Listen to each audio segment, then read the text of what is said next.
Okay, so I am lagging on my next toy review, but it's coming, I promise. And it's being delayed for good reason. I was just at San Diego Comic-Con 2023, and I thought it'd be fun to give you guys a quick update, maybe not so quick, there was a lot going on, of everything I saw there. Saw Tenjin there, saw Harmony Gold too. I hung out with Grogu, that was pretty slick. I'm a huge fan of conventions and I love checking in with all the other fandoms. If you collect grumpy uncles, frisbees, or even nightmares, there's plenty to see. There were some Hollywood couples present, lots of nice rides, probably more women than men, and some pretty amazing fashion. This channel generally focuses on Macross, Mospita, and Robotech, but the truth is, I just love me some giant robots. So this little kitty caught my eye. Blitzaway is working on a Netflix Voltron, which, as Barbie would say, looks amaze. Shot a little bit of a video here so you can check out the details and see if anything grabs you, and stay tuned to Blitzway's social if it does, and they'll give you some updates because there was no news on that. Speaking of no news, on the Robotech front, there is no news. You can almost imagine how stressed Harmony Gold was a couple of months ago as they were planning how to spin the absolute lack of progress on any new Robotech from Sony. Then the strikes happened and they blew out a collective sigh of relief. Whew, there's the perfect excuse. At their panel, they said the Writers Guild and SAG strikes were impacting production. I'm sure a lot of actors are missing work on this non-existent nothing burger. Let's be clear about who HG is at this point, and that's a company that holds a license. They're not a content creation company. They completely gave up after Shadow Chronicles and Robotech Academy failed. Every year people ask, hey, what about a new game? Hey, what about that toy I always wanted? And what these people don't get is that HG doesn't make anything. All they do is wait for some other company to come to them and say, we want to make a Robotech product.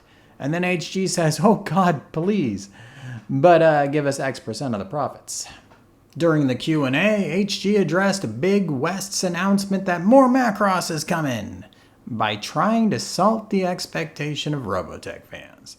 Yes, yet another Macross sequel is in the pipeline, but if you're praying that sequel will show what happened to your favorite Robotech characters, HG says it's prohibited. I think the truth is just that Big West wouldn't be able to export it, so it wouldn't make economic sense for them to do that, but they could if they wanted to. In 2021, Max Genius, aka Max Sterling, appeared in a Macross sequel that hinted at the resolution of the Megaroid 1. So I guess we'll just wait and see what Big West chooses to do. Can we all take a second to ponder why Big West is taking so long after this deal was announced to get around to streaming their product internationally? Tenjin was there signing books, and thank you for that. Bandai was there selling toys. Big West is still not putting out new Macross. In positive news, for a toy nerd like me, 3-0 was there showing off their upcoming VF1. It was labeled as 172. I think they've backed off that now. It's more like 160. It's just a hair smaller than a Yamato V2.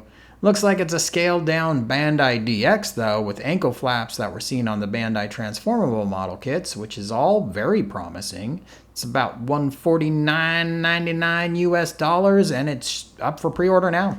Go to Big Bad Toy Store, as I always recommend, and get your order in.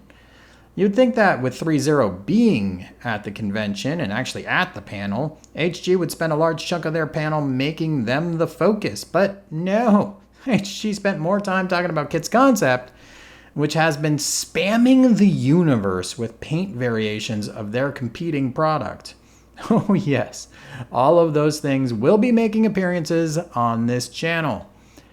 The biggest surprise of the con for me had to be Toynami's booth's inclusion of the Pose Plus 1/24 scale Robotech Alpha toy, oddly branded under Robotech 2 The Sentinels. It's just an early 3D print, and much of the engineering and sculpt are a reinterpretation of the vehicle, but I totally dig it and hope it will someday be a reality. Maybe they're branding it as a Sentinels product so people will be more forgiving of all the non-canon aspects of the design. Speaking of non-canon designs, Toynami was also showing off the latest mock-up of the Mojo Toys crazy beefy VR 052F Cyclone Ride Armor. That's a mouthful. Looks like some serious engineering has been done, so maybe there's hope this beast will be released. At the panel, they said it actually has functional blinkers. Who asked for that? I don't get it. I think this might be destined to be the largest ride armor toy yet, so keep an eye out for more news on that. Immediately following the show was the ACG in Hong Kong, which I did not attend, but I was able to sleuth some pictures off the internet and found out that Kit's Concept is there showing their battle pod and more repaints of their VF1. 3-0 is also there, and they're showing off some repaints, including Max, Miria, and Roy. So, as long as you are a fan that is not actually holding out for more Robotech media, the future is very bright.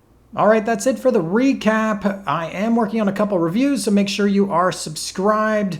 Thanks for watching.